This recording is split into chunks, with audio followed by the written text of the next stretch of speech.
La Cour d'appel en France a annulé le non-lieu initialement prononcé contre Agathe Kanziga, la veuve de l'ancien président Habyarimana. Nous sommes en ligne à présent avec Alain Gauthier, président du collectif des partis civils pour le Rwanda, qui avait déjà déposé une plainte à l'encontre de Madame Kanziga.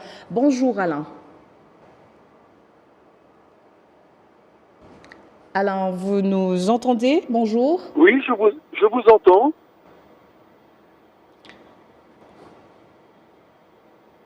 Allô? Nous allons, Monsieur Alain, si vous le permettez, vous qui avez déposé la plainte contre Kanziga, comment avez-vous accueilli cette décision de la justice française? Écoutez, c'est pour nous un immense soulagement de savoir que les magistrats de la Cour d'appel ont décidé de prendre le contre-pied des juges d'instruction. Maintenant, c'est une information qui va se continuer. On ne sait pas combien de temps cela va prendre, mais le combat continue.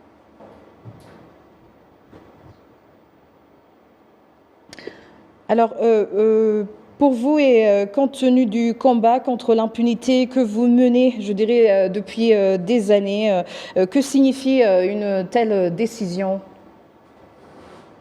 Cette décision veut dire que les juges d'instruction, en réalité, n'ont pas fait le travail qu'ils auraient dû faire. Ils ont négligé de rencontrer un certain nombre de témoins. C'est ce que le parquet et l'avocat des partis civils, Maître Laval, ont plaidé dans leur mémoire pour que la décision de non-lieu des juges soit infirmée. Maintenant que la Cour a ordonné, je dirais, la prise de l'instruction, qu'est-ce qui va suivre à présent? Vous savez, pour l'instant, on ne sait pas trop, parce que on ne sait pas si ce dossier va être confié à un nouveau juge, ou bien si c'est un juge du pôle crime contre l'humanité qui va reprendre cette affaire. On attend, vous savez, on a appris la nouvelle voici quelques heures, donc on ne sait pas encore comment va être organisée cette ouverture du dossier. On va attendre, tout simplement. On espère surtout que cette ouverture du dossier mène Madame Agathe Kanziga devant la Cour d'assises de Paris. Alors, avec cette décision, est-ce que, je dirais, Madame Kanziga, est-ce qu'elle a un autre recours ou bien c'est irrévocable? Écoutez, excusez-moi, je n'ai pas compris la question. Je disais, est-ce que Madame Kanziga a un autre recours possible ou bien la décision de la Cour d'appel est irrévocable? La décision de la Cour d'appel, pour nous, nous satisfait complètement, puisque c'est ce que nous demandions. Donc, voilà, on se réjouit de cette décision, mais on attend maintenant la suite.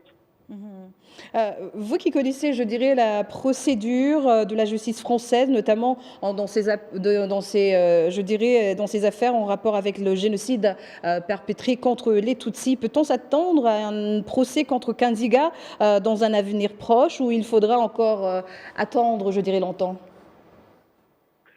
Alors, si j'ai bien compris votre question, non, cette décision ne clôt pas le dossier, mais ça va prendre encore beaucoup de temps. Probablement pour que les juges qui vont prendre en charge cette affaire puissent rencontrer de nouveaux témoins, organisent des confrontations telles que le parquet et les parties civiles ont demandé. Alors, pour terminer, Monsieur Alain, pourriez-vous nous dire, nous faire le point, je dirais, sur les affaires en cours ou attendues d'ici peu en France pour les Rwandais suspects de génocide? Je suis désolé, une fois encore, il y a une mauvaise communication, je n'ai pas compris votre question. Vous nous entendez, Monsieur Alain? Oui, ça y est, mais ça coupe de temps en temps. Ok.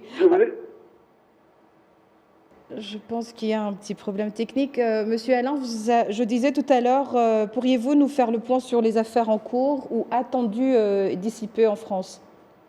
Oui, alors il y a beaucoup de dossiers en cours. Vous savez, dans un mois va commencer le procès en appel du docteur Eugène Luamuccio, qui a été condamné à 27 ans de prison en première instance. Il y aura ensuite, au mois de novembre, le procès d'un Inaramwe Majaliwa Safari de Nyanza. Et puis, il y a beaucoup d'autres dossiers qui sont toujours à l'instruction. Il y a deux personnes de Rusizi qui ont été récemment déférées devant la cour d'assises, donc on attend leur procès. Il s'agit de Thomas Nabadaïga et de Alphonse Kalenzi. Et puis encore beaucoup d'autres dossiers dont on attend la clôture. Et surtout, on attend que ces gens-là soient déférés aussi devant la cour d'assises. Il y a encore beaucoup de travail en France. Merci Alain Gauthier. Je rappelle que vous êtes président du collectif des partis civils pour le Rwanda. Merci d'avoir accepté notre échange, notre interview. Merci à vous.